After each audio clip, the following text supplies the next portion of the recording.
ሰላም ቅዱሳን፣ በሕይወታችሁ ውስጥ ጥንካሬያችሁ ሙሉ በሙሉ የሚያልቅበት ጊዜ ደርሶ ያውቃል?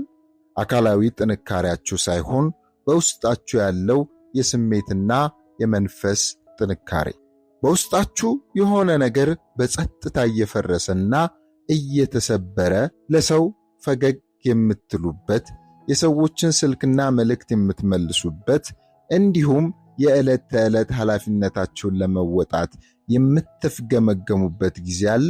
ምናልባት በውስጣችሁ ምን እንደተበላሸ ለሰው ለመግለጽ እንኳን ቋንቋ ታገኙ ይሆናል። ነገር ግን በእንቅልፍ እንኳ ሊወጣ የማይችል ጥልቅ የነፍስ ድካም እንደተሰማችሁ ብቻ ታውቃላችሁ። ዳዊት በመዝሙር 61 ቁጥር 2 ላይ እንዲህ ይላል፣ ልቤ ተስፋ በቆረጠ ጊዜ ከምድር ዳርቻ ወደ አንተ እጮኻለሁ፣ በድንጋይ ላይ ከፍ ከፍ አደረግከኝ። ይህ ቃል በትክክል ተስፋ በቆረጠች ነፍስ የተነገረ ይመስላል። ልቤ ተስፋ በቆረጠ ጊዜ። ዳዊት ልቤ ቢዝል አላለም፣ ሲዝል ወይም ደግሞ በዛለብኝ ጊዜ ነው ያለው። በሕይወት ሁካታና ፈተና ውስጥ የልብ መዛል የእምነትን ማነስ የሚያሳይ አይደለም። ይልቁንም እግዚአብሔርን እጅግ በሚወዱ ሰዎች ሕይወት ውስጥ እንኳን የሚያጋጥም ሰብአዊ እውነታ ነው። ዛሬ ተሸክማችሁት ለከበዳችሁ ሁሉ የሚሆን ታላቅ የመጽናናት መልእክት አለኝ። እስከ መጨረሻው አብራችሁኝ ቆዩ። ልቤ በዛለብኝ ጊዜ የሚለው ቃል በውሃ ማዕበል መዋጥን፣ መሸፈንንና መስጠምን ያመላክታል። በትክክል መተንፈስና አቅጣጫችሁን በግልጽ ማየት እስኪሳናችሁ ድረስ ማዕበሉ በላያችሁ ላይ እንደሚደፋበት ሰው ያህል ይሰማችኋል።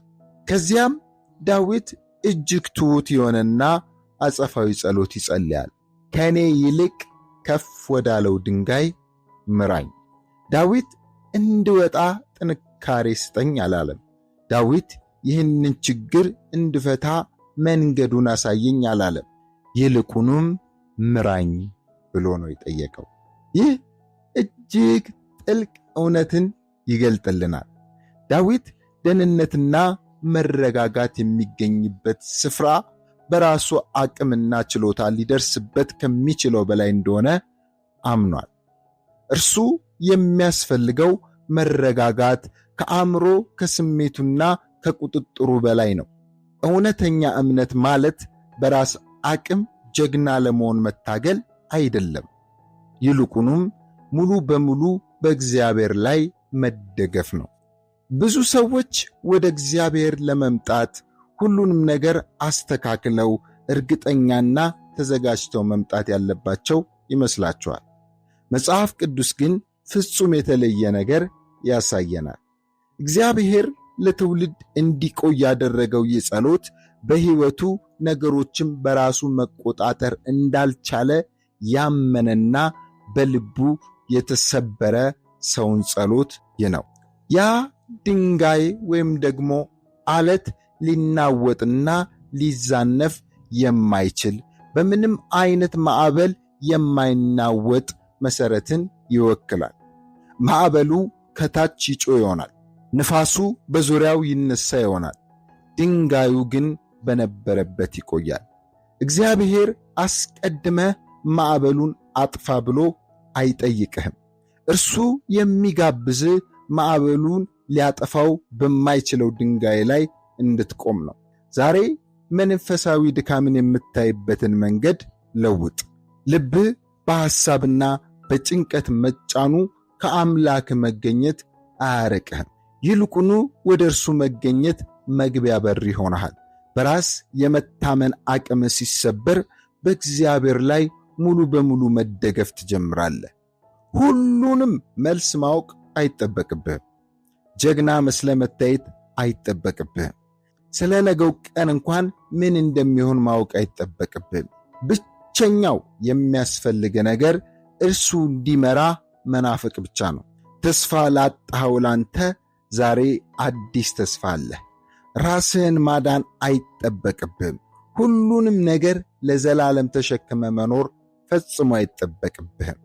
ልብህን የፈጠረው አምላክ ያንተን አቅምና ወሰን ከአንተ በላይ ያውቀዋል። በሐዘን፣ በጭንቀት፣ በቁጭት ወይም በነፍስ ድካም ውስጥ እየሰጠምክ እንደሆነ ከተሰማ ድምፅህ እንኳን እየተንቀጠቀጠ ቢሆን ይህችን አጭር ጸሎት ጸልይ።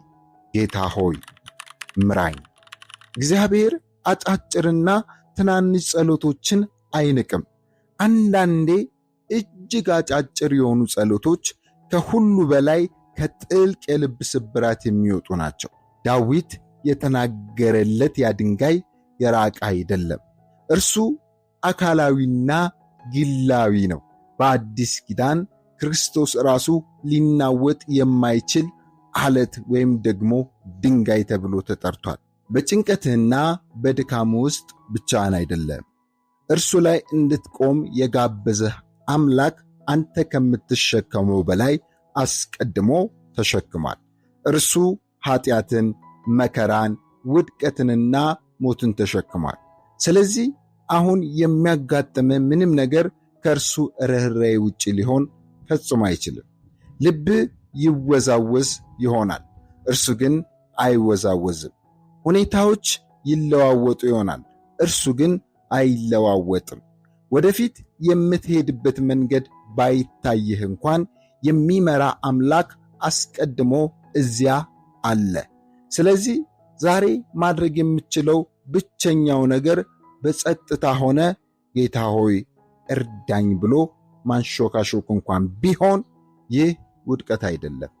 ይልቁኑ የመዳንህና የመታደግህ መጀመሪያ ነው።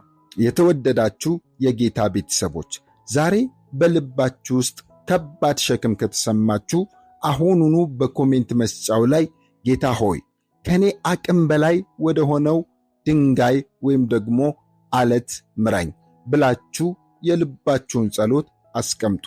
ይህ መልእክት ከጠቀማችሁ ይህንን መንፈሳዊ ቻናል ሰብስክራይብ በማድረግ ቤተሰብ እንዲሆኑ በታላቅ አክብሮት ጋብዞታለሁ። ቪዲዮውን ላይክ በማድረግ ዛሬ በሕይወታቸው ከባድ ሸክም ተሸክመው ላሉ ላዘኑና ለደከሙ ወንድሞችና እህቶች ሼር በማድረግ የመጽናናት መልእክተኛ ይሁኑ። በሌላ በተመሳሳይ ቪዲዮ እስክንገናኝ እስከዚያ ደህና ሁኑ። ተባረኩ።